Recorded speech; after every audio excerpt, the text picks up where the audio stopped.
tanta pesadez. Busco en la sonrisa de María el consuelo de estar muerto en vida. La neblina sin semilla abre mi corazón.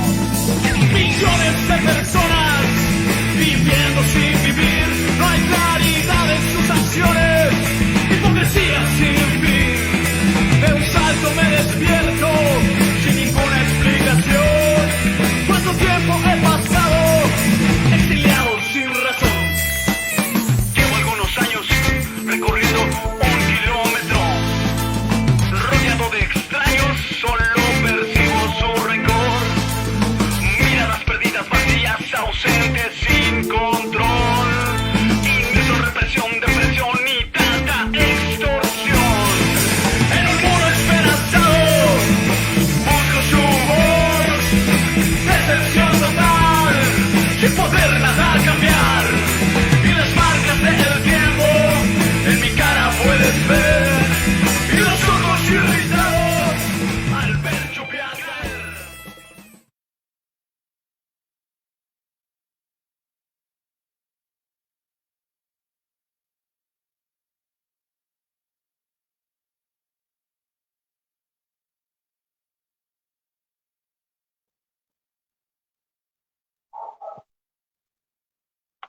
Hola, estamos en otra transmisión de historias invisibles en tiempos y destiempos de coronavirus. Este proyecto surgió tras la necesidad de visibilizar historias que creemos que ya existían, que siguen existiendo, pero con el impacto mediático no menos urgente, pero sí con demasiado impacto mediático de esta pandemia.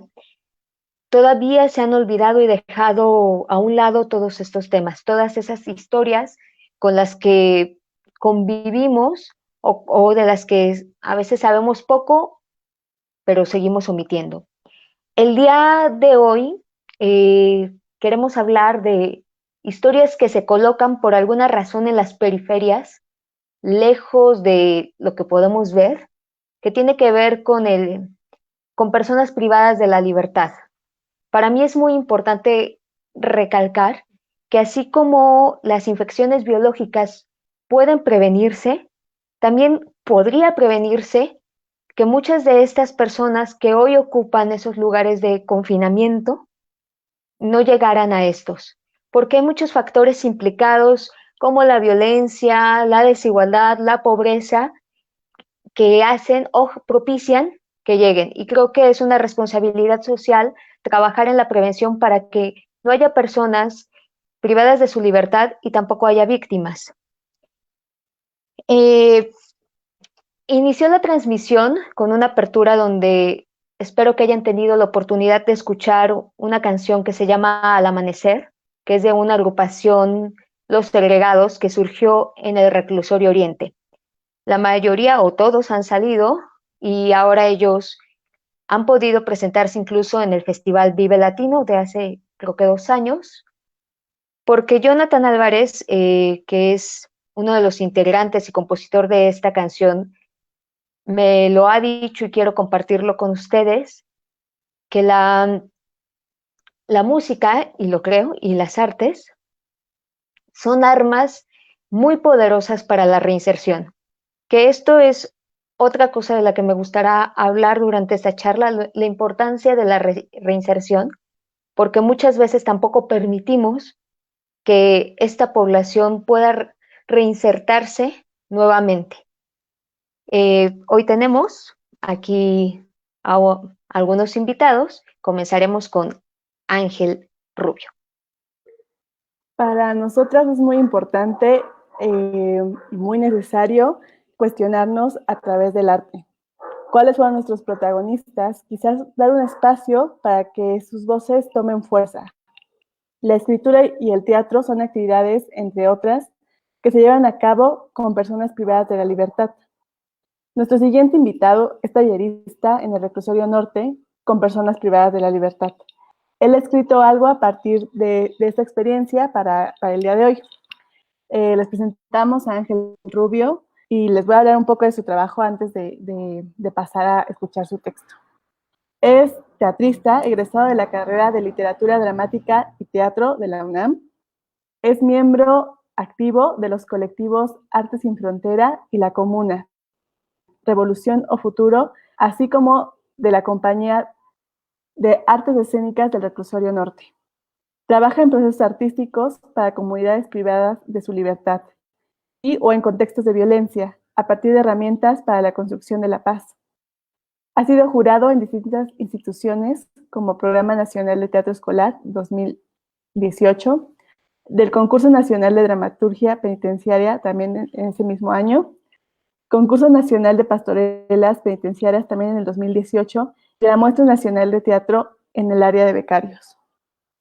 Es ganador del premio a la creación escénica Lech Helsinki-Kronsinski y pues nada, como se dan cuenta, él es un activista y profesor dentro de los centros, con el cual le ha dado muchísima vida a su creación y también nuevas formas a las personas que están recluidas. El texto, su monólogo que escribió, lo va a dar vida el actor José Cabrera.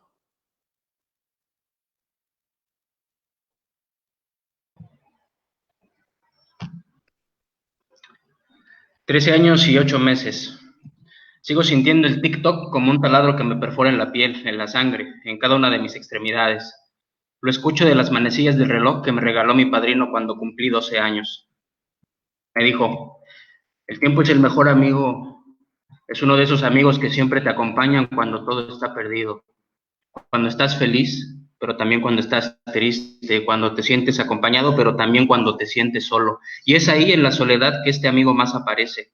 Cuando te sientas mal, él te estará susurrando al oído. Es el mejor amigo, pero trata de escucharlo con atención porque siempre te dirá lo que no quieres escuchar.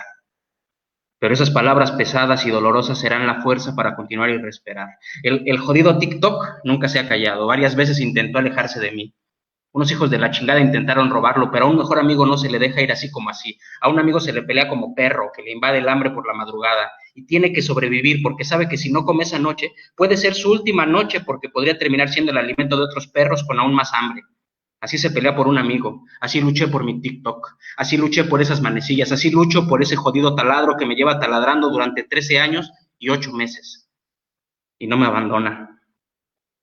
Yo no tengo por qué estar aquí.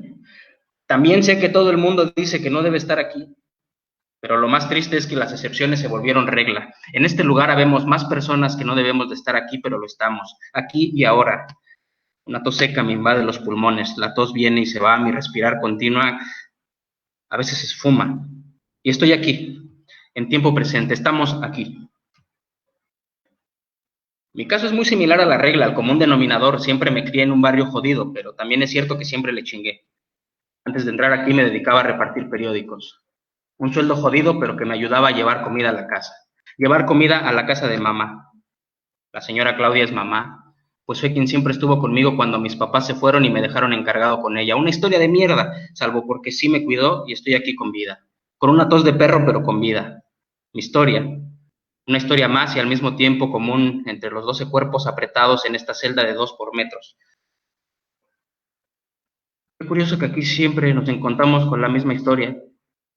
Todos fuimos golpeados, abandonados, traicionados, vulnerados, olvidados. La pobreza se paga caro. Qué paradoja, ¿no?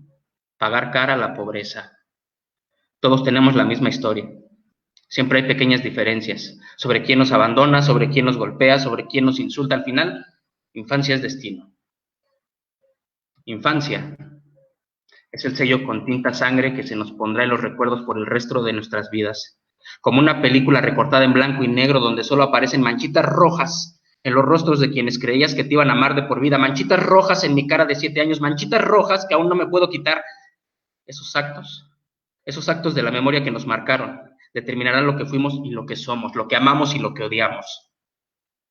Y tampoco quiero responsabilizar del todo a los papás, ni a los papás de mis papás, ni mucho menos a los papás de mis papás, y así hasta encontrar cuál fue el jodido momento en el que algo se pudrió. Porque seguro algo está podrido en nuestro árbol genealógico, seguro algo está podrido en la historia universal de la familia, pero no quiero responsabilizarlos del todo.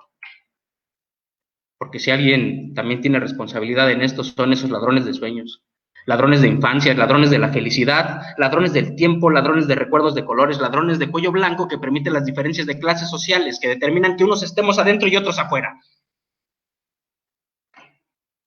Pienso en todo lo podrido que se encuentra en mi árbol genealógico.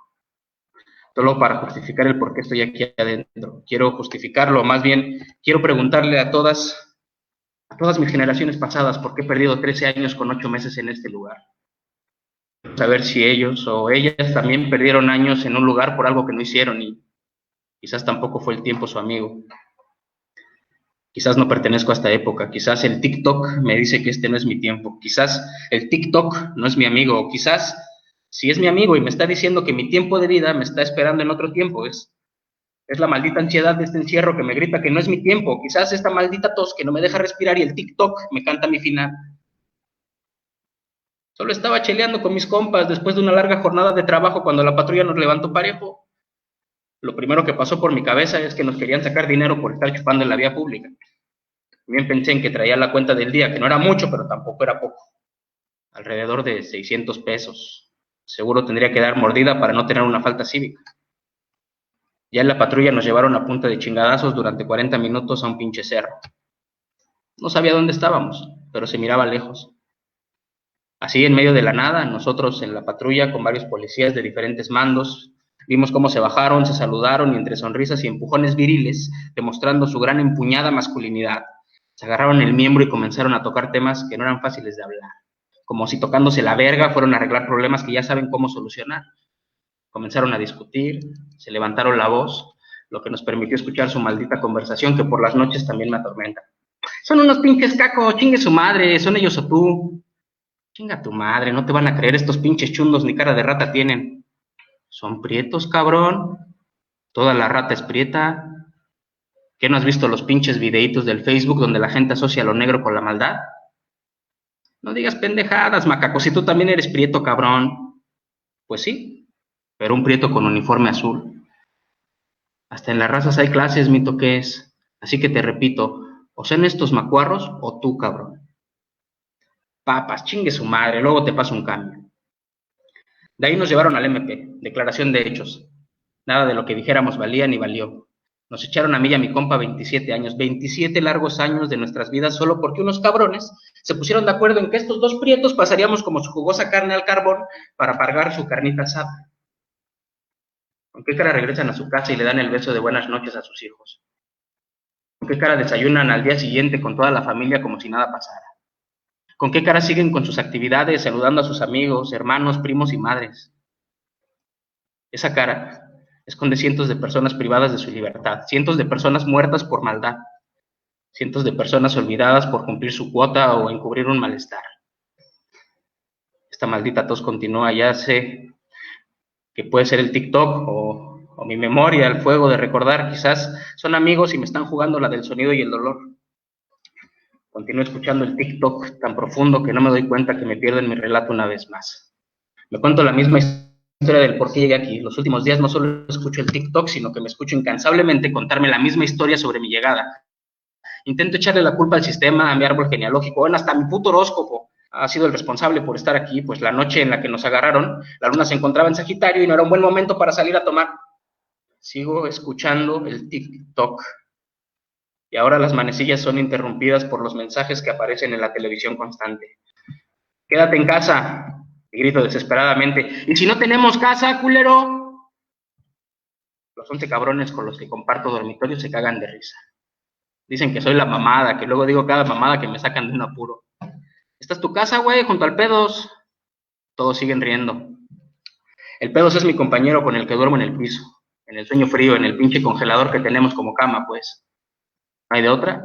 Además tenemos que dormir pegados porque dicen que antes hasta se tenían que amarrar a la reja para dormir. Ahora somos 11 y dicen que estamos en el paraíso. Aunque desde que me dio esta perra tos, hasta el culero del pedo se aleja de mí. Dice que no lo vaya a matar. A veces hasta me tiran mole y una buena dosis de putazos limpios, que porque los quiero contagiar. Desde aquí escucho las noticias, gracias a la telecita que tiene uno de nuestros vecinos. Andamos al tiro con lo que sucede allá afuera, se escuchan muchas cosas, que un virus nos está atacando, que los chinos comen animales vivos, que los gringos quieren instaurar el nuevo orden mundial, que los coreanos están vendiendo sus nuevos modelos de vigilancia para todo el mundo. Yo no entiendo ni madres, pero lo que sí entiendo es que esas cosas resuenan en la tele, nos están afectando directamente. Ya no dejan entrar a adultos mayores de 50, porque son más propensos. Por lo que mi padrino desde unas semanas para atrás me ha dejado de visitar. Mi padrino, el del reloj. Mi padrino, el de los refranes. Mi padrino. Mi única visita desde que murió mi mamá Claudia. Mi padrino ya no podrá pasar y no sé hasta cuándo nos volveremos a encontrar. Han restringido las visitas. Los horarios han sido reducidos. Nuestros trabajos no están dando lo que deberían. Yo he vuelto a comer rancho porque en el puesto de los sándwiches ya no se está vendiendo como antes. Los cigarros que vendo apenas me están sirviendo para la lista y para la renta. Si no nos lleva la flaca por el virus, nos lleva de hambre. Aunque esa cabrona más bien le gusta jugar con nosotros. Aquí el virus del hambre es perro. Si no le chingas, no comes. Pero también cómo chingados vamos a trabajar si no están entrando las cosas suficientes con la familia. Esta jodida cárcel se mantiene como todas las del mundo, gracias a la familia, gracias a lo que entra de nosotros, o más bien de las jefecitas, o mujeres de los cabrones de aquí. Ellas son el verdadero pilar para levantar lo pútrido que se encuentra en esta jaula. En los últimos días las noticias nos han invadido más que de costumbre. Escuchamos que este virus ha afectado a todo el planeta, escuchamos a los falsos comentaristas dictar cual merolicos las cifras como si fueran medalleros en los Juegos Olímpicos. Cuentan a detalle los números cada 24 horas. La exactitud de su amigo el tiempo es fenomenal. Parece que ellos tienen buena relación con su amigo el manecillas. Las cifras se modifican constantemente. Cada minuto en el mundo es crucial para que siga aumentando el virus. Ahora sí, todo el mundo está jugando en nuestro rol. El juego del prisionero. Todos se han vuelto presos en sus domicilios, encarcelados de sus afectos, encerrados por voluntad, privados de sus amores. Todos somos esa cifra que podría aparecer el día de mañana en el ranking del noticiero de las 7. Sigo tosiendo y la banda me avienta de inmediato unos zapatos apestosos. Uno de casquillo me pega directo en la oreja izquierda. Trato de levantarme y no puedo, simplemente me siento mareado. No sé si es la fiebre que tuve la noche anterior o el zapatazo de verdad me pegó duro. Escuchamos en las noticias que en varias cárceles del mundo han existido diversas manifestaciones en sus patios. Motines o revueltas, da igual. Lo que sí parece es que la inconformidad es universal. ¡Cállate, cabrón! Me grita el cuco para que me calle, pues esa noticia sí parece importarle a la banda. Fugas de hasta 300 presos en Brasil. Escuchamos y empezamos a gritar como perros con hambre en una madrugada cualquiera. Parece que eso podría alimentar nuestras ganas de libertad. La comida cada vez está más escasa. Las drogas de igual forma. No nos miro impacientes. No sé si soportaremos con esta hambre y con esta jodida ansiedad. Si no hay comida ni marihuana que controle el paladar, el tigre se va a soltar y no lo van a poder domar. También el noticiero habla sobre personas de otro reclusorio que se encuentran produciendo material de protección. Lo ponen con una cancioncita melodramática como si fuera novela de las 5, de esas donde se aparece la virgencita. Seguro esa banda también está trabajando como lo hacemos en todas las cárceles, como de costumbre, como mano de obra barata, como unos cabrones que tienen que trabajar porque no tienen de otra, recibiendo sueldos miserables mientras los dueños de las fábricas penitenciarias se llevan buenos puñados a la bolsa. ¡Claro! Aquí no pagan lo que pagarían en la calle, aquí los sueldos miserables saben a tortas de crema, con un café medio pintadito en un vaso de plástico que ha sido utilizado por quién sabe cuántos cabrones más. Esta maldita tos parece que no me va a dejar. No quiero morir aquí adentro. Tal vez sí. Quiero morir aquí adentro. Porque si me muero de esta perra tos, es probable que ahora sí me cuenten. Me sumaría a las cifras de los primeros casos contagiados dentro de un penal. Eso daría de qué hablar, o al menos sabrían quién fui yo. Quizás contaría la historia de un repartidor de periódicos que no merecía estar aquí. Aunque la muerte aquí adentro se la lleva por excelencia el virus de la pobreza, ese virus no perdona. Y al menos semanalmente se lleva unos cuantos que no volverán a estar, ni siquiera en las cifras. Y que puedes morir en cualquier momento y ni quien responda. Se lo merecen por delincuentes, nos dicen todo el tiempo. Nos hablan los de afuera a los de adentro. Nos hablan los sin nombre a los sin números. Nos hablan los humanos a los deshumanizados. Nos hablan los nadie. Esta perra tos no para. Sigo sintiendo mi pecho como dos volcanes en erupción, como los gritos del dormitorio de al lado pidiendo su libertad, como los domingos de visita pidiendo unos minutos más. Mis pulmones son dos resonadores que buscan apagarse. La tos es aquel grito desolador que suplica morir para ser contado aunque sea por un momento, para que mi historia llegue lejos, para que de alguna manera encuentre la libertad. ¿Se imaginan? Morir durante el virus chino. ¡Qué honor! A diferencia de morir por ese virus llamado hambre, o por las bacterias llamadas desigualdad, o por la enfermedad de la pobreza. A este virus no les interesa. Ese virus es parte del juego de ajedrez para que sigan intocables. Ese virus no se tapa con cubrebocas ni gel antibacterial. Es un virus que se cura con oportunidades. Al final ellos siguen allí y nosotros aquí, dentro del mejor negocio del mundo que es la cárcel. Y así seguirá nuestro ciclo, seguiremos siendo los invisibles entre los visibles. La perra tos no para, el TikTok no se calla, intento apagar el reloj pero no tiene pila. Parece que veo a mi jefecita Claudia. Viene agarrando del hombro a mi padrino. Me acerco a ellos. En la mano, mi padrino tiene el reloj que me regaló cuando tenía 12 años. El reloj sigue haciendo TikTok, aunque ahora no me molesta. Caminamos por la salida como un domingo cualquiera que viene a la visita. Salimos y escucho la reja cerrar detrás de mí. Caminamos y no miro detrás.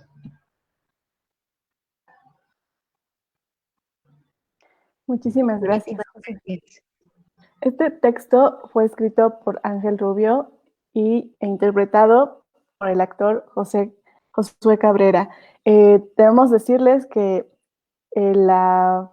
fue un video, bueno, la cámara no estaba funcionando, pero es un accidente bastante peculiar y con muchísimas sorpresas. ¿Por qué? Porque te quita la identidad y te da esta cosa de que, eso, lo que decía el cuento de Ángel, ¿no? Que podría ser cualquiera, que todos van ahí por la misma historia, y Josué lo tomó como su voz es la cosa penetrante y el TikTok que te va guiando a través de esta narración. Para nosotros fue como bastante impactante esto. Y también yo diría que es esta cuestión de perder una identidad y perder un rostro, convertirte en una voz que habla, pero que no necesariamente será escuchada. O sea, de este fenómeno que pasa en las redes sociales de no tener una imagen al frente y solamente tener que escuchar, limita las posibilidades de que se queden. Y creo que es representar al mismo tiempo esa ausencia y esa invisibilidad de la gente que no tiene, debido a este confinamiento, al ser privados de la libertad, la oportunidad de decir todas las inquietudes, todas las discriminaciones que también viven ahí dentro. Sí, totalmente. Hace unos días leíamos las noticias de que varios centros de reclusión se estaban confeccionando cubrebocas por parte de las personas privadas de la libertad. Sin embargo, también se leían noticias donde se habla de que es una población vulnerable. Pues es sabido que el problema de hacinamiento de varios centros, como lo menciona el monólogo, en la cual no hay espacio para que estén todos. Eso no permitiría las medidas de sana distancia que propone el gobierno. Asimismo, la ineficiencia de recursos como el gel o también como el agua también limita esa posible, como las medidas básicas ante esta pandemia. Esto no solo pone en riesgo a las personas privadas de la libertad, también a los trabajadores. Se dice que el sistema penitenciario mexicano aún tiene deficiencias en cuanto a lo que concierne en salud. Todo esto es una vulnerabilidad de la que no somos conscientes. Es invisible para muchos de nosotros. Hoy nos acompaña también Rosalinda Salinas, defensora de los derechos humanos desde hace 21 años, para explicarnos sobre la situación que enfrentan las personas privadas de la libertad. Antes daremos una descripción resumida de todo lo que hace Rosalinda no es todo lo que podría añadir, hay más cosas. Ella es licenciada en Derecho y especialista en Derechos Humanos, maestra en Derechos Humanos y Democracia. Fue directora general adjunta para la atención de casos en organismos internacionales de derechos humanos en la Secretaría de Gobernación, directora general en la Fiscalía Especializada para la Violencia contra las Mujeres y Trata de Personas de la Subprocuraduría de Derechos Humanos de la Fiscalía General de la República, segunda visitadora general y directora ejecutiva de seguimiento en la Comisión de Derechos Humanos de la Ciudad de México. Actualmente es consejera de la Comisión de Derechos Humanos de la Ciudad de México. Es autora del pronunciamiento especial sobre niñas y niños, hijos de madres y padres en prisión 2013. Escribió la perspectiva de género en el programa de justicia terapéutica para personas con consumo de sustancias psicoactivas, proyecto coordinado por X Mujeres. Autora y coautora de diversas publicaciones, entre ellas Diagnóstico del Sistema Penitenciario, Informe especial sobre la situación de los centros de reclusión del Distrito Federal. Fue coordinadora del Manual de Visitas a Centros de Reclusión de la Comisión de Derechos Humanos del Distrito Federal en 2010. Fue coordinadora del Informe especial sobre la situación de derechos a la salud en los reclusorios, autora del pronunciamiento general Derechos de la Infancia, Niños y Niñas, Hijos de Madres y Padres en Prisión 2012-2013. Rosalinda, nos gustaría realizarte algunas preguntas con respecto a este tema y que van muy encaminados a los derechos humanos y situaciones que viven en este momento las personas privadas de la libertad. La primera es, ¿qué repercusión social implica el confinamiento y encierro para una persona?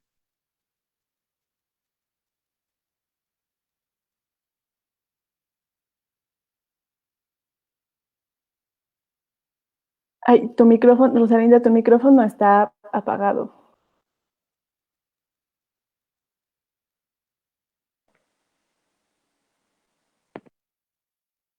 ¿Ahí? Sí, ahí ¿Sí? ya te escuchamos. Bueno, pues daba las gracias a Itzel y a todo el equipo por esta iniciativa.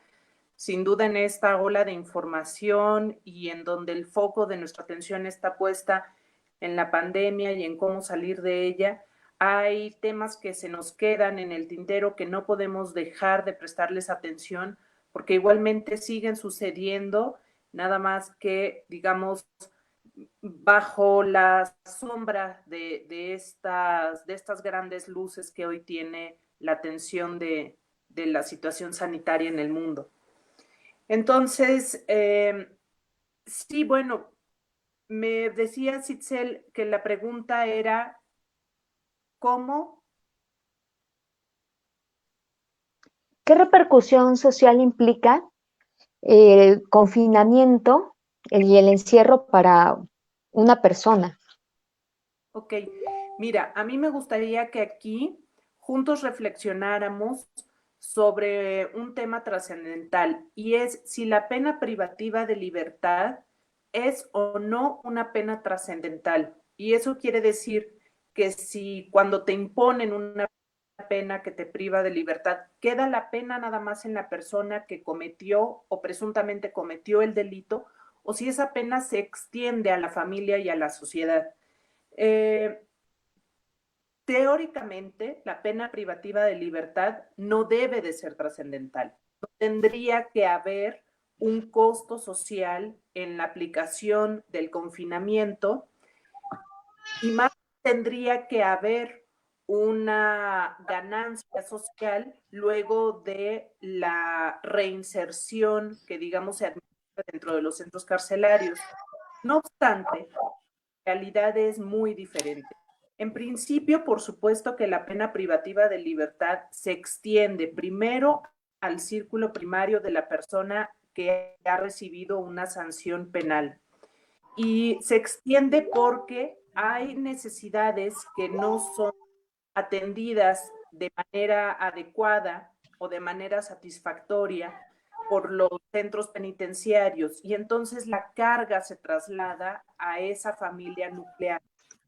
Luego, además, por supuesto que también están los costos sociales que implica la administración de los centros de reclusión. Eso quiere decir que del pago de los impuestos siempre tiene que haber una serie de partidas presupuestales que sirva para administrar esos centros de reclusión en donde supuestamente el fin será este de la reinserción. No obstante, lo que está pasando es que pagamos ese costo primero de la inseguridad, de vivir en espacios en donde sabemos que hay situaciones de inseguridad y en donde uno puede volverse víctima de la comisión de un delito, incluso uno puede volverse víctima de las fallas del sistema de justicia. Y además de eso, luego viene el costo de la administración de los centros de reclusión y luego viene un costo añadido por triplicado que tiene que ver con lo que el sistema penitenciario regresa a la sociedad. Después de lo que sucedió con una persona durante su estancia en esos centros penitenciarios, hay que recibir a las personas nuevamente en este estado, digamos, de libertad y con los efectos, digamos, las repercusiones de haber vivido las realidades de un sistema carcelario. Muchas gracias. Yo debo hacer otra pregunta. ¿Qué importancia tiene la prevención en distintas áreas para evitar que una persona no llegue a los centros de reclusión? Pues mira, ahora que estamos tan socializados con el tema de medicina, voy a hacer una comparación. La prevención en un tema jurídico, en el tema de la comisión de delitos, es tan importante como la prevención en materia de salud.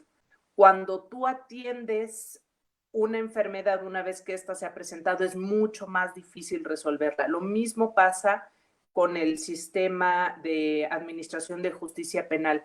La prevención es fundamental, porque además la prevención no solamente te da la posibilidad de evitar la comisión y propagación de conductas delictivas, sino que además te da la posibilidad de generar vínculos sociales virtuosos y no este tejido social en donde se busca la oportunidad de cometer diferentes ilícitos y que van deteriorando el tejido de convivencia social.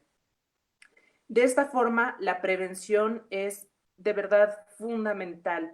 Yo hablaría primero de un tema de educación, citaría también una tesis doctoral que se publicó en un diario español hace no mucho, en la que hablaba de cómo las personas que delinquen, específicamente personas relacionadas en estructuras de delincuencia organizada, ven la inmediatez de sus acciones como el satisfactor que urge cumplimentar, porque no ven en estos círculos o en estos espacios de pobreza que su vida sea excepcional, singular, significativa, es decir, no ven, no concientizan ni experimentan el valor de la dignidad humana. Y al no socializarse en esa experiencia de dignidad y de singularidad, lo que sucede es que la actuación va hacia la satisfacción inmediata. Entonces, es indispensable y las mejores herramientas, desde luego, que son la educación, la conciencia y el cambio de visión hacia un modelo diferente que incluso esta misma pandemia nos ha estado poniendo de frente. No es tan importante si tú tienes un celular o un par de tenis, porque muchas de las personas, el 80% de las personas privadas de libertad, están relacionadas con delitos de cuantía menor, que tiene que ver con esta satisfacción de lo inmediato. Entonces, tiene que haber un cambio de perspectiva y de conciencia. Todo eso tiene que ser parte de esta prevención. Muchísimas gracias, Rosalinda. Yo quería preguntarte en qué momento se encuentra el sistema penal mexicano con respecto al ejercicio de los derechos humanos en las personas privadas de la libertad.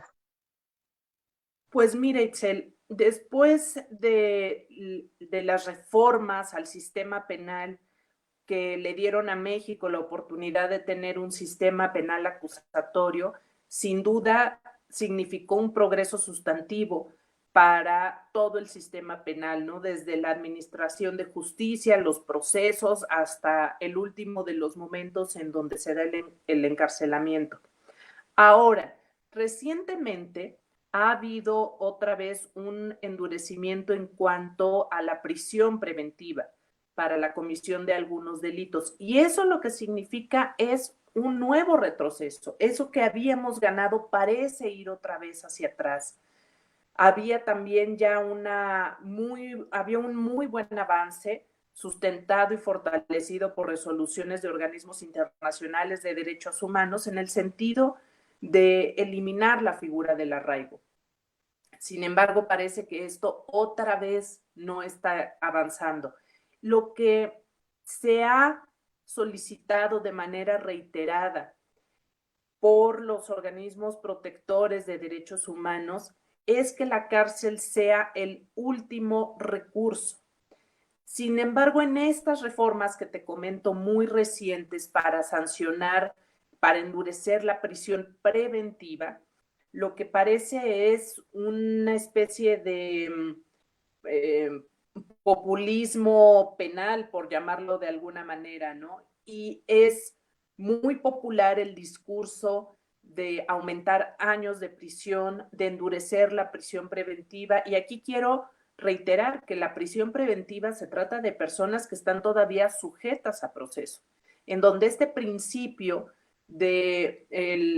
tienes que probar que eres inocente para que tienes que probar que eres culpable para que te detengan, aquí no opera. Aquí la detención es lo primero. Y la mirada principal y primaria está puesta en la aplicación de penas privativas de libertad, cuando la tendencia debería de ser lo contrario. Entonces, tengo que decirlo con preocupación, sí, estas últimas reformas son regresivas. Y en este sentido, ¿por qué es importante defender los derechos humanos de una persona privada de la libertad? Pues bueno, mira, una persona privada de libertad es una persona que tiene la misma dignidad, que tiene la misma, digamos, el mismo valor. Y yo entiendo que esto que estoy diciendo para una persona que ha sido víctima de la comisión de algún delito, entiendo que personalmente sea difícil de aceptar y de reconocer y de interiorizar. Y personalmente, cuando alguien es víctima de un delito, por supuesto que se vale el enojo, el tener un deseo incluso de venganza. Lo que pasa es que quien administra las penas y quien debe de proteger los derechos humanos no es una víctima, es el Estado. Y ahí hay una diferencia fundamental, porque el Estado tiene la obligación de proteger los derechos humanos de todas las personas.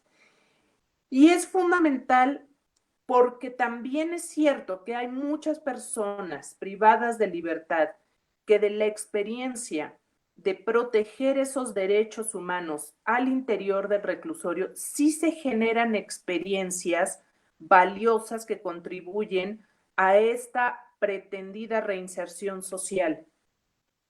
Porque sí es también cierto que gran parte de las personas reclusas provienen de núcleos en donde hay una pobreza importante y en donde el espacio para la defensa y la experiencia de garantizar los derechos humanos es poca o depende de las condiciones de la satisfacción de las necesidades más importantes. Entonces, sí es real también que sí hay ocasiones en las que este confinamiento, cuando puede producir experiencias positivas, también son replicables. Así como la violencia tiene un modelo en el que se replica, la defensa y garantía de los derechos humanos experimentada por una persona privada de libertad puede contribuir de manera decisiva en el proceso de reinserción social. Muchas gracias. Rosalinda, ¿tú consideras que podrán cumplirse en los centros de reclusión las medidas sanitarias para evitar el contagio del COVID-19? ¿Cómo se asegurará el bienestar de las personas recluidas Pues bueno, y mira, de sus trabajadores también? sí, claro. La verdad es que para mí es por hoy de las mayores preocupaciones.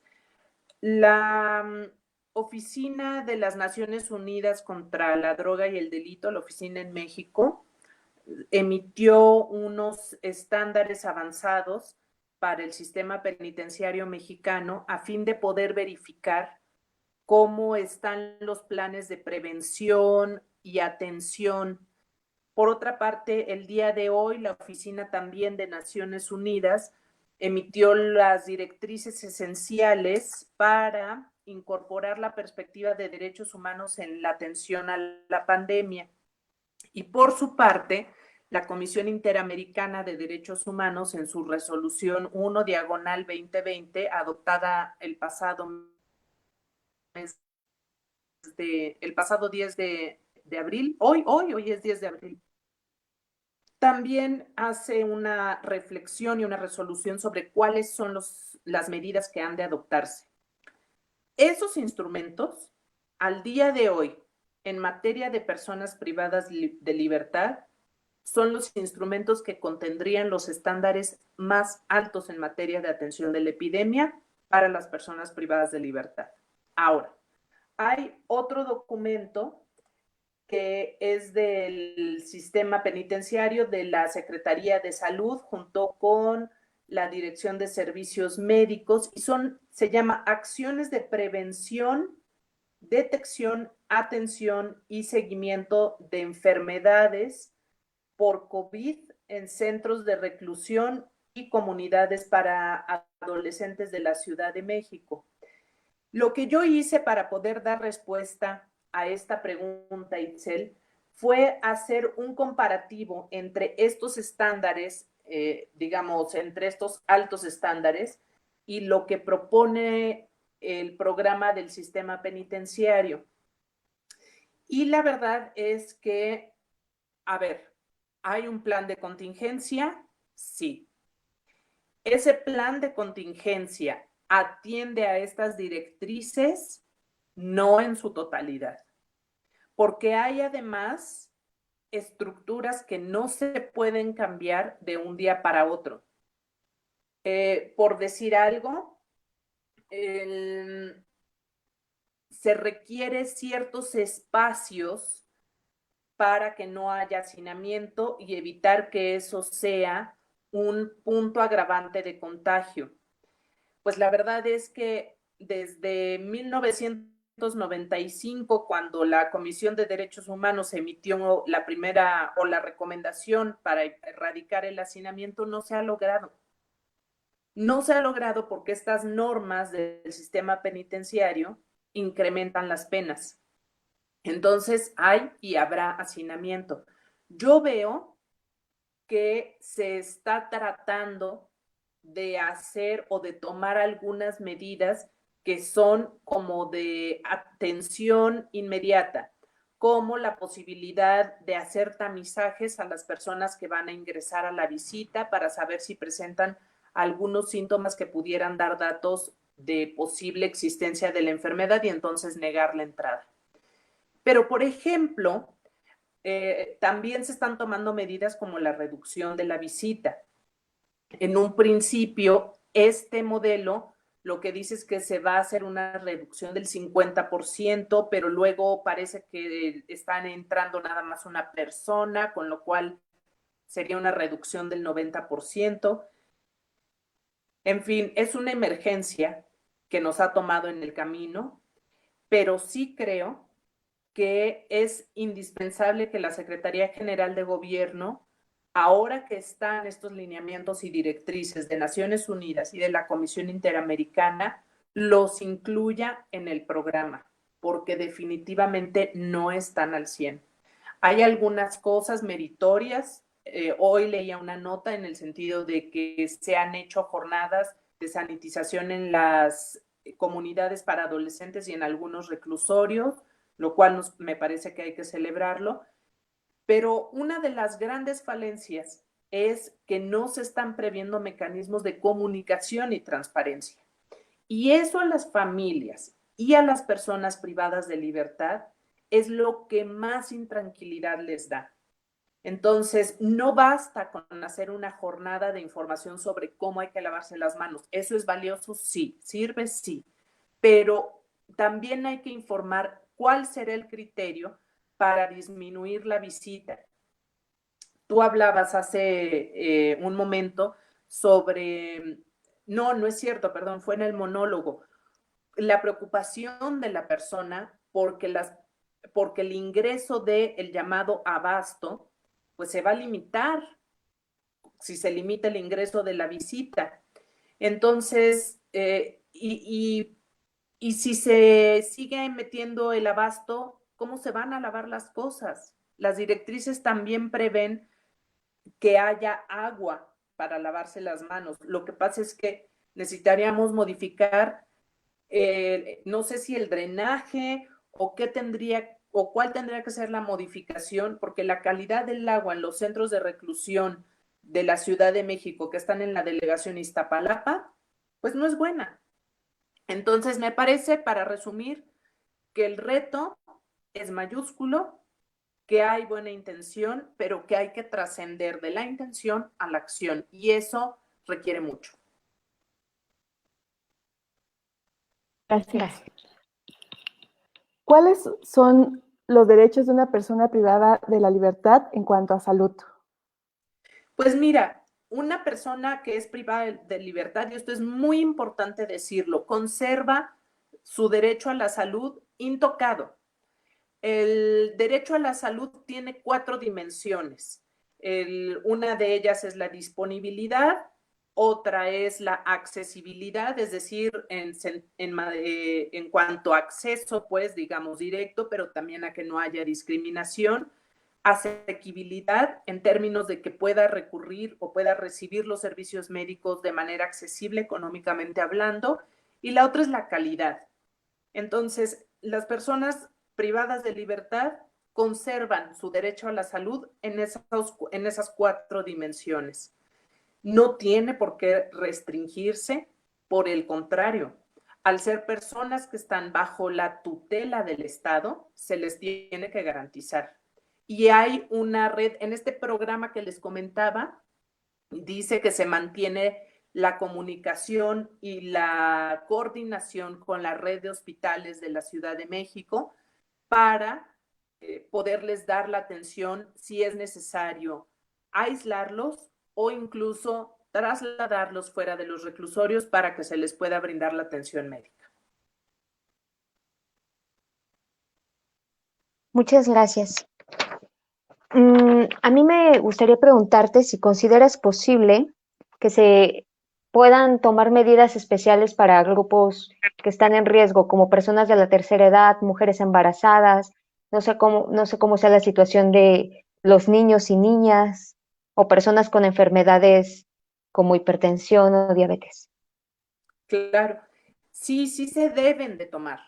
Estas medidas, directrices, estándares, la resolución, todo lo que comentaba, apunta a algo esencial, y es a valorar jurídicamente la posibilidad de que se den sustitutivos penales o de que se den incluso preliberaciones.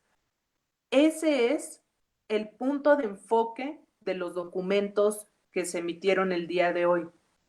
Ahora bien, nuestra legislación, en concreto la Ley Nacional de Ejecución de Sanciones Penales, sí prevé la posibilidad de que haya sustitutivos penales o una preliberación en 2 artículos, el 144 y el 146, y en los 2 se prevé que cuando haya una condición médica, ninguno de los 2 artículos, la verdad es que prevé que pueda haber una epidemia y que entonces se saque a las personas, pero sí habla de que se vea con carácter humano la sanción penal y que si hay algún riesgo a la salud, entonces se pueda valorar cualquiera de estas 2 opciones.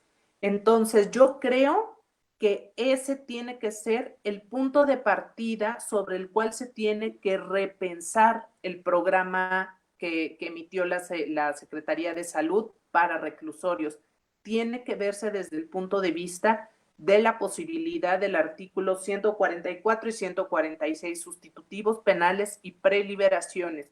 En los casos, claro, que los delitos no sean de una gravedad excepcional y justificado por temas de salud. Muchas gracias. Esta es la última pregunta que te vamos a hacer. Antes de hacerla, quisiera decirle a las personas que nos están viendo que pueden escribir sus preguntas y comentarios y nosotros les vamos a dar lectura para que se puedan resolver algunos en cuanto llegue. ¿Qué recomendación harías, bueno, más bien, qué recomendación habría para poder proporcionar mayor seguridad sanitaria a las personas privadas de la libertad y trabajadores sin violar sus derechos humanos? Ay, pues es muy complicado. Me parece que lo indispensable que hay que hacer, como ya lo decíamos en términos jurídicos, pero ahora en términos de salud, es la prevención. La recomendación fundamental sería que los centros penitenciarios tienen que equiparse con todo el material, con toda la infraestructura, con todo el personal debidamente protegido también, para poder determinar si es viable el ingreso o no de la visita, o sea, de una persona en particular, que no presente ningún síntoma ni posibilidad de contagio, porque si entra una persona con este virus, va a ser absolutamente complicado, si no difícil o imposible, proceder a su control. Entonces, la línea base tiene que ser la prevención, llevada al máximo. Y por otro lado, para evitar que haya un fenómeno de, digamos, subversión de las personas privadas de libertad al ver limitada su visita, tienen que garantizarse las vías de comunicación de las personas reclusas con el exterior. Es decir, este es el momento de valorar que las llamadas telefónicas de adentro hacia afuera no les cuesten, van a necesitar comunicarse. Tiene que haber, y eso lo pondría como tercer punto, procesos de transparencia. Se les tiene que decir cuáles van a ser los criterios para limitar la visita. Si se va a limitar, bueno, sí se está limitando, pero ¿qué garantías se les ofrece? Esas yo creo que serían las 3 principales. Controles en la entrada, asegurar que se mantenga el contacto con el mundo exterior y transparencia e información para personas reclusas y familiares en cuanto a las medidas a adoptarse. Muchísimas gracias, Rosalinda. A mí me gustaría también hacer una pregunta a Ángel, que nos contara un poco también de cómo se ve, cómo se vive todo esto y desde antes, desde una perspectiva en la que tú estás trabajando con los grupos directamente. Bueno, ¿por aquí me escucho? Sí. Bueno, hay algunas cosas, como algunos detalles y algunos apuntes, que igual me pueden ayudar como para poder darle un poco, ampliar un poco la visión, conforme puse aquí algunas iba escribiendo algunas pequeñas notitas conforme a las preguntas que le ibas haciendo. Entonces, bueno, es un poco complejo porque es pensar de repente se habla de una prevención y hay que reconocer que las personas que nos encontramos y que vivimos y nacimos en la pobreza, no somos personas vulnerables, sino vulnerados, ¿no? Entonces, en tanto que hay que reconocer, como lo comentaban, la violencia que existe a través de la educación, a través de una violencia educativa, económica, alimenticia, y eso es lo que lleva de una u otra manera, y que eso es propiciado, evidentemente, por el Estado, y un Estado neoliberal capitalista, y pues es bien complejo pensar en la prevención porque constantemente si estamos siendo golpeados desde el racismo y del clasismo. No nos parece muy normal que actualmente más del 90%, el 95% de las personas que se encuentran en la cárcel son personas de escasos recursos, eso es totalmente cierto, y también en términos de raza, parece que ya hay una normalidad y que se nos ha vuelto una normalidad, y como lo hemos discutido ahorita dentro de la pandemia, pues la normalidad es en realidad lo que nos ha dado un poco, lo que nos ha puesto en jaque, ¿no? Entonces, en el sistema también del racismo está operando, entonces parece que es muy normal que las personas que son personas de color, parece muy normal que estén en la cárcel, ¿no? Y eso hay que hacerlo visible, ¿no? En ese sentido, yo hace rato que escuchaba a la compañera, pensaba en que evidentemente hay, en el Estado mexicano tiene cientos de pronunciamientos y también me parece que es un poco preocupante, también hasta cierto punto que tantos son ciertos, ¿no? En términos de que tú puedes entrar a un reclusorio y te pueden aparecer ahí las reglas Mandela, las leyes Mandela, pues, que tiene que ver con el respeto de los derechos humanos, pero hay que reconocer que estos derechos humanos no están siendo efectivos, no están siendo respetados en ninguno de los casos, ¿no? Y uno que me preocupa como muchísimo más en concreto, que es el de la salud, ¿no? Es totalmente, hace poco salió por ahí un reportaje de una compañera que se llama Elia Almanza, creo, y si no, luego les paso por ahí el link, porque está bien chévere el reportaje, que hizo una investigación sobre cómo va a funcionar las cárceles en este sistema, en este tiempo de coronavirus, y es bien preocupante porque hay muy pocos doctores en realidad, pero muy pocos doctores para poblaciones tan grandes y que no están siendo efectivos. Donde yo estoy trabajando, por lo que yo observo y lo que me cuentan, pues no te puedes enfermar en tanto que no existen estos derechos de la salud, ¿no? Y puede parecer que en el pronunciamiento, y hay que entenderlo y reconocerlo porque es un poco complejo, si en el afuera, en el que vivimos actualmente nosotras y nosotros afuera, el sistema de salud está colapsado, el IMSS, ISSSTE, el Seguro Popular, está colapsado, es un rollo que nos puedan poner atención, entonces imaginemos que dentro de la privación de la libertad, dentro de la cárcel, esto se aumenta 10 veces, ¿no? 10, 20 veces, entonces a mí de repente me parece un poco preocupante, y leí hasta en términos de derechos humanos, que justo el día de hoy unas compañeras Itzayana nos invitaron a hacer una firma para que puedan respetarse los derechos humanos. Esto es Derechos Sin Fronteras, no, Derechos Sin Barreras, me parece. También les paso luego el link, por acá lo tengo, pero es importante estar exigiendo que se hagan válidos los derechos a la salud, ¿no? Porque constantemente están siendo violentados. Entonces, a mí me parece que más bien es importante hacer énfasis en seguir pensando a mí más bien me preocupa que sigamos pensando en la cárcel como un lugar en el cual podamos pensar en una reparación, ¿no? Cuando en distintas comunidades, principalmente indígenas, en otros lugares, hay otro tipo no se le llama castigo, sino se llama las reparaciones simbólicas, reparaciones reconstructoras, ¿no? Que van en otros sentidos más sobre cómo ejercemos y cómo hacemos comunidad. A mí me parece que es importante quizás voltear a ver lo que están haciendo y lo que han hecho por largos siglos en muchas comunidades para la reparación, porque entonces si seguimos pensando en este sistema penitenciario desde la penitencia, como desde la perspectiva libertaria y descolonial a la cual un poco yo estoy apostándole, seguimos pensando en que se siga jugando el mismo juego de que alguien comete un pecado, ¿no? Y tiene una penitencia. En ese sentido, nos parece importante que podamos pensar en otro tipo de configuraciones, porque las configuraciones nos ayudan a pensar en otro tipo de relaciones que tenemos con la gente, ¿no? Entonces, en ese sentido también hay una lucha, hay una constante entre la separación y la diferencia, entre la reinserción y readaptación, y la diferencia en la transformación, ¿no? Que eso parte de la educación popular y a la cual nosotras y nosotros apostamos. Y la transformación no es readaptar ni reinsertar a las personas a una sociedad de consumo capitalista como se tiene esperado.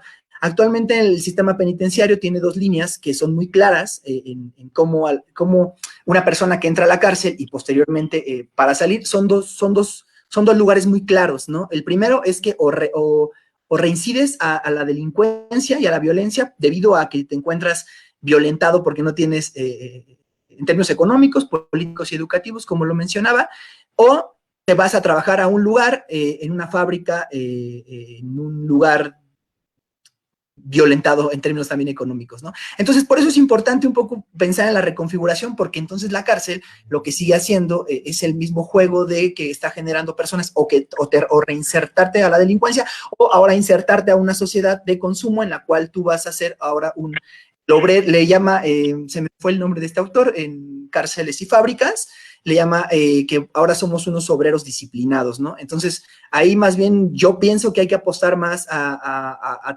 a procesos, más que a pensar en que una persona entra y sale y se adapta, porque también ahí en la normalidad es donde está la crisis, ¿no? Esos pequeños apuntes, por decir algo. Muchas gracias, Ángel. De hecho, ayer me pone a pensar un poco con lo que hablábamos ayer con personas en situación de calle, que decían, ¿no? Lo que se tiene que controlar mucho es las personas que tienen contacto con estas personas, porque son las que pueden traer el virus. Entonces, como regularizar esto. Oye, Ángel, yo tengo otra pregunta para ti. ¿Qué haces en el reclusorio norte?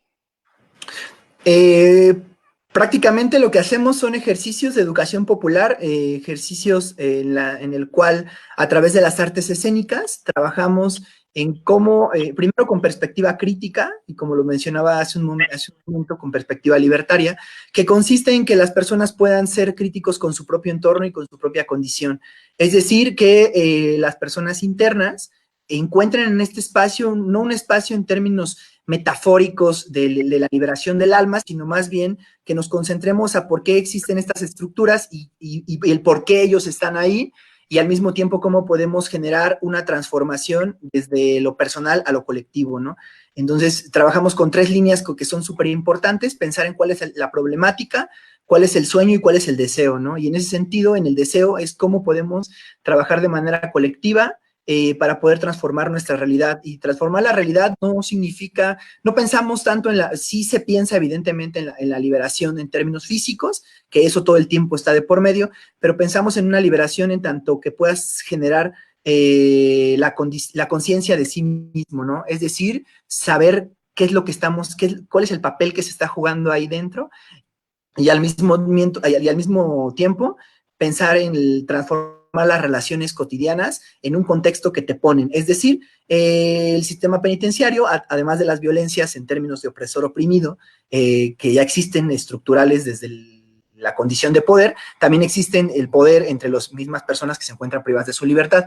Pero entonces, ¿cómo podemos transformar el poder en el sentido del que podemos generar conciencia de manera colectiva, ¿no? Entonces, no seguir los mismos roles que están impuestos dentro del mismo sistema carcelario, sino cómo podemos jugar con otros roles, ¿no? Y también pensamos todo el tiempo y proponemos desde la abolición de las cárceles, en tanto que las violencias son estructurales y que finalmente hay grandes porcentajes de personas, y con los cuales yo también he trabajado, que no cometieron los delitos, pero que por las mismas condiciones de violencia sistémica, pues se encuentran ahí, ¿no? Y eso está documentado, y entonces ahí más bien justo generamos la crítica de qué es lo que vamos a hacer.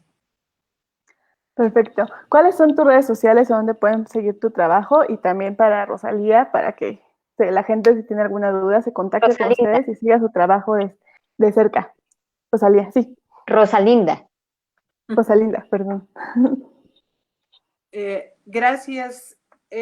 Ay, qué pena, no me lo sé de memoria, pero creo... Y si quieres decir algo también, Rosalinda, para cerrar.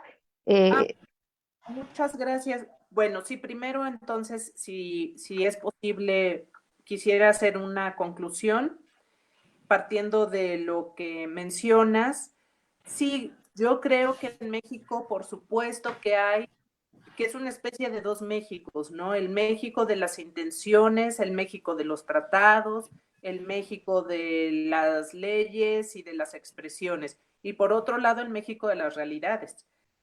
Y que hoy más que nunca, en estos escenarios, nos toca empatar esos compromisos que se han hecho para atender las realidades. Hay un hueco que es indispensable que llenemos a través de acciones concretas, ¿no? Creo que hay sí un desafío grande, es indispensable que haya una buena comunicación tanto con las personas privadas de libertad como con sus familiares, y que si hay ahora alguna persona también que tenga alguna duda, que se acerque a la Comisión de Derechos Humanos, que quizá ahora sea su posibilidad más cercana para poder tener alguna información, si no le fuera sencillo el acceso a estas instituciones carcelarias, ¿no? Al personal administrativo. Me gustaría decir que pues vamos a estar cercanos, vamos a estar atentos de que estos planes se configuren de acuerdo con estos estándares. Yo sé que son muy desafiantes, pero hay que hacerlo, hay que hacerla mejor, hay que tomar y hacerlo mejor. Este es el momento de hacerlo y no generar una pena secundaria para las personas privadas de libertad, ni para sus familias, desde luego, ni hacerla más trascendental. Esa sería mi reflexión final. Creo que mi tweet es Sadhu o Sadhu guión bajo, perdón, la verdad es que no me la sé, pero con mucho gusto la comparto después, y nada más agradecer la invitación. Muchas, muchas gracias por acompañarnos. Creo que hay intenciones que pueden empatar de los dos lados.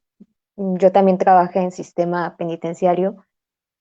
Y creo que algo en lo que coinciden es que, y lo digo para las personas que nos escuchan, no pensar en el castigo como la solución a estos problemas, porque ni se está cumpliendo el objetivo como tal al tener a las personas en el encierro. De eso ya habló Ángel, y de todas estas cosas de las que no nos enteramos.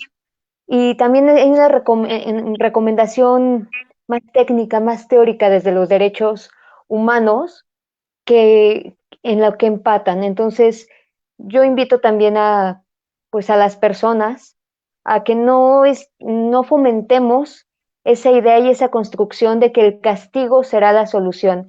Ángel lo ha comentado, es cierto, las prisiones en gran medida están, no en gran medida, en total medida prácticamente, porque es minoría, vienen de contextos económicos desfavorables y también son morenas, y también ahí se vive el privilegio del ser blanco, porque existe, aunque no nos guste y nos incomode hablar de ellos a las personas blancas, pero es necesario hacerlo. Entonces esa es mi invitación, y que obviamente cuando empieces a tener más contacto con estas personas puedes percatarte de que en su momento ellos también han sido víctimas. No estoy justificando tampoco sus acciones, porque también ellos tienen víctimas, quienes cometieron algún delito, y creo que la mayoría son conscientes de eso, o a los chicos radicales con los que yo trabajé, lo eran, y se fueron responsabilizando. Pero como dijo Rosalinda, también el hecho de que se proporcione actividades que les muestran esos derechos humanos, que Ángel no me dejará mentir que es muy significativo lo que está haciendo allí dentro con ellos, y estas reflexiones que probablemente no hubieran tenido fuera, en este momento ocurren. Después de mi desviación, porque siempre me desvío, Marina Giangiacomo, Ángel hace una pregunta para ti. Ella pregunta que si dan algún tipo de acompañamiento o seguimiento al trabajo una vez que la persona del reclusorio norte sale, y de qué tipo, si es que se da. es muy, yo creo que de manera particular, como colectivo, más bien estamos buscando justo las redes, porque hay distintos colectivos que lo han hecho en relación con ciertas instituciones. Entonces, ahorita le estamos apostando y estamos más bien tratando de vincularnos con ciertas instituciones para darle una continuidad. Me gusta poner un par de ejemplos que son muy gratificantes y que yo admiro y que también son de personas que quiero mucho. El Complejo Cultural Los Pinos tiene ahí un acompañamiento, al menos en el arte de la pintura, ¿no? Y que ahora sí están dándole continuidad a los chicos que van saliendo. Y también en el UBA de la UNAM, también están dándole, ellos lo están haciendo con el Reclusorio Oriente, también hay un seguimiento, ¿no? Entonces, ahora nosotros también lo queremos hacer, ya sea con gobierno federal o con gobierno local, pero la idea es que queremos buscar un seguimiento. De hecho, los programas y al menos la plataforma que estábamos diseñando antes de que pasara ahorita la pandemia era que justo los chicos, al menos del taller de teatro, de las artes escénicas, pudieran tener un seguimiento, ¿no? Por ahora se quedó inconcluso, pero la idea es darle seguimiento para que justo el acompañamiento pueda fortalecerse y pueda fortalecer los vínculos. Muchísimas gracias. Yo también mencionaría al Foro Shakespeare, que varios de los chicos que han salido gestionaron y levantaron un proyecto que es el Foro 77, si no me estoy equivocando de número. También hay un proyecto que se llama Pixas, que también sigue con chicos que salen de los centros penitenciarios, les dan trabajo.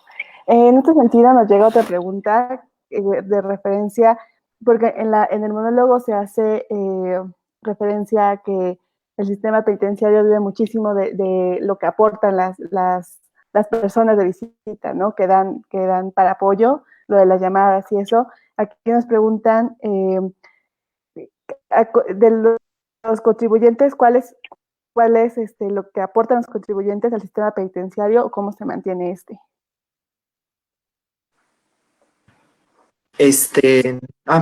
Perdón. Adelante. Dale, perdón. No, bueno, a ver, más que de lo que uno aporte como parte del pago de las contribuciones fiscales haya un porcentaje específico que se va a reclusorios, el asunto es que de acuerdo con planes y programas gubernamentales, cada año se requiere un monto específico que es aprobado por el Congreso de la Ciudad de México, tratándose de los reclusorios capitalinos, o en cada caso pasará lo mismo.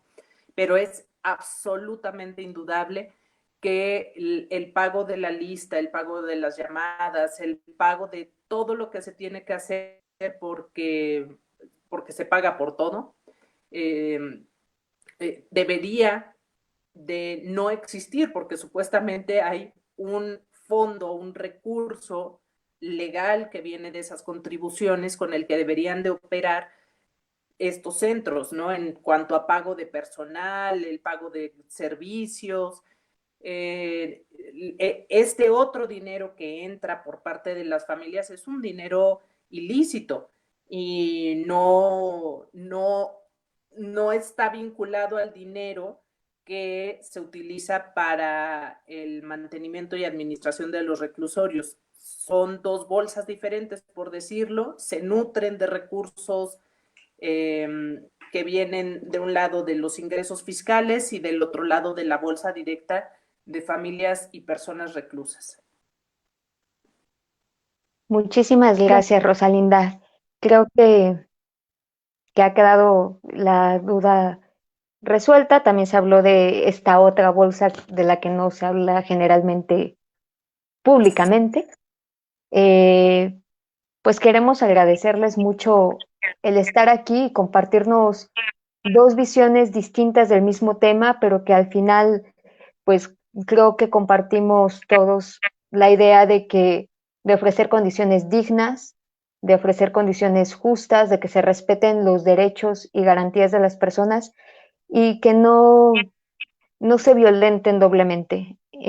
Fabs, no sé si quieras añadir algo y Pues ahora decimos nuestras redes sociales. Sí, Pues agradecerle Y a Josué, todos los presentes. estuvo espectacular. Sí, agradecerle a todos los presentes, en especial a Josué, porque creo que es la primera vez que tenemos a un actor leyendo, o sea, siempre son los propios creadores y le imprimió muchísima vitalidad al texto. Es un agradecimiento profundo hacia él.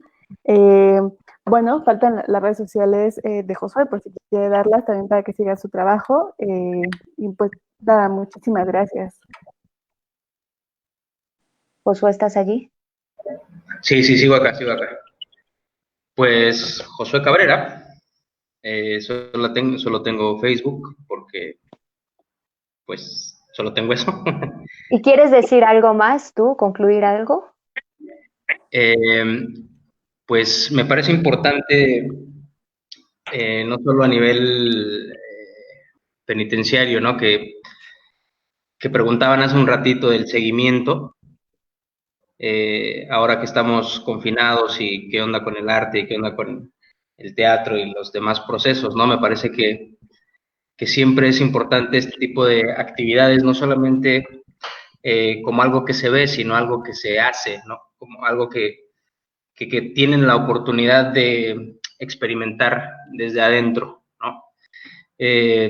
Tuve la experiencia de presentar un trabajo ahí que dirigía Ángel también, y bueno, pues siempre están ávidos, ¿no? De tener material, de generar su material y sobre todo de que se conozca, ¿no? Entonces, sigue siendo una manera de liberar desde otro sentido, ¿no? Desde otra perspectiva. Entonces, pues sí me parece que son bien necesarios estos procesos de acompañamiento, de continuidad, sobre todo porque de pronto pues se queda como algo nada más, pues para sacar la palomita muchas veces, ¿no? Algo que comentaba Rosalinda, ¿no? Entre la realidad y los dichos, ¿no? Entonces, pues sería solamente una invitación a sacarnos menos palomitas y hacer más. Muchas Muchas gracias. gracias, José. Pues les Gracias. vamos a dar las redes de Nuna. Somos Nuna Teatro Contemporáneo en Facebook, en Instagram, estamos igual. Y también un agradecimiento a las personas que nos están viendo, realmente muchas gracias. Y también, por ejemplo, había personas de otros países, como ayer había alguien de Bolivia. Muchas gracias, y también gente de Argentina que nos mira. También un saludo. Muchas gracias también a otras personas, a los segregados, que nos hicieron el favor y el honor de compartirnos su música. Gracias a Ricardo Martínez por ayudarnos con las ilustraciones y a Gustavo, que nos ayuda siempre como apoyo técnico para poder llevar a cabo estas transmisiones. Mis redes sociales, mi compañía se llama Borderline Teatro. Pueden seguirlo también. Esto es una colaboración de Nuna y de Borderline. Van los anuncios parroquiales. Uno de estos es que queremos dar continuidad a todas estas pláticas. La siguiente semana reestructuraremos, pero ya tenemos un programa que retomaremos a partir del 20 de abril, si no me equivoco, porque creemos que hay muchos temas de los que tenemos que seguir hablando y esta es una oportunidad para visibilizarlos y detenernos a mencionarlos. Agradecemos a todas las personas que... ¿Cómo? Será a partir del 20 de abril, los lunes, miércoles y viernes. Perfecto, a las 8:30, igual por el mismo canal. Y otro de los anuncios parroquiales que tengo que hacer es que, bueno, esta semana hemos quedado muy conmovidas y conmovidos por estos temas de este lado, de ahí también la necesidad de seguir hablándolos, pero también ha habido una respuesta por las personas que nos han dado sus tiempos, su sabiduría viniendo a este espacio. El lunes se trató un tema que era la ansiedad, depresión y suicidio y salieron muchas inquietudes, preocupaciones sobre a dónde se puede acudir de una manera gratuita, porque sí, las realidades no son las mismas para todos. No todos tienen la posibilidad de estar pagando ni antes ni ahora una terapia. Sin embargo, el nivel de ansiedad, depresión y pues la consumación máxima que podría ser el suicidio ocurren y son un problema grande. Se abrieron 2 espacios gracias a Pamela Betanzo que comienzan la siguiente semana. Se han inscrito ya algunas personas, quedan pocos lugares porque no puede ser en masa, porque tienen que atenderles de una manera que les ofrezca calidad, seguridad. Uno es un taller para manejo de ansiedad, que será los lunes y jueves de 1 a 3 de la tarde. Este taller está abierto para todas las personas.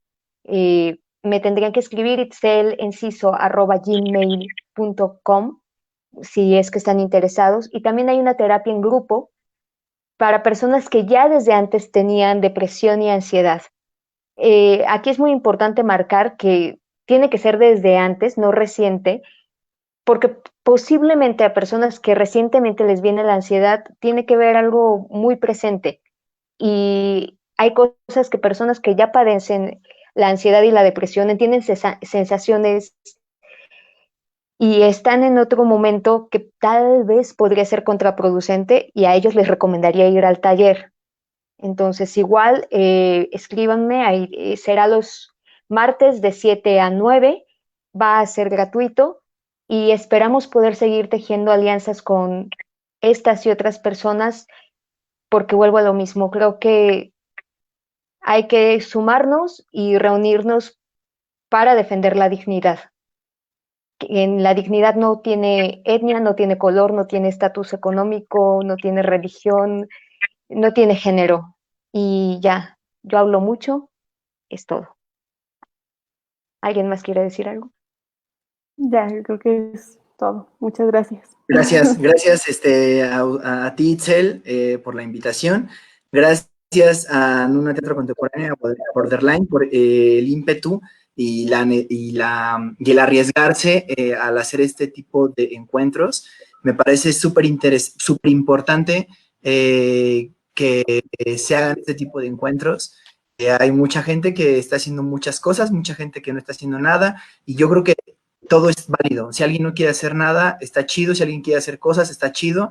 Y yo creo que en ese sentido me parece que leía un texto en la mañana bien bonito, donde decía que es como si lanzáramos botellas al mar, ¿no? De lo que queremos hablar con la gente, ¿no? Entonces a mí me parece como súper bello los encuentros por esta red y en esta era digital, y también es súper lindo encontrarse, y que también de una u otra manera el mundo que conocimos ya no va a ser igual, y eso es lo bello, ¿no? Y muchas gracias por todo. Esperemos que no sea igual. Y muchas gracias. Gracias. Gracias por sus comentarios también a Susi FR, que nos comentó. Muchas gracias y bueno, nos vemos el 20 de abril. Muchas gracias. Al amanecer despierto y veo este cielo gris, quiero una respuesta a tanta pesadez. Busco en la sonrisa de María el consuelo de estar muerto en vida. La neblina sin semilla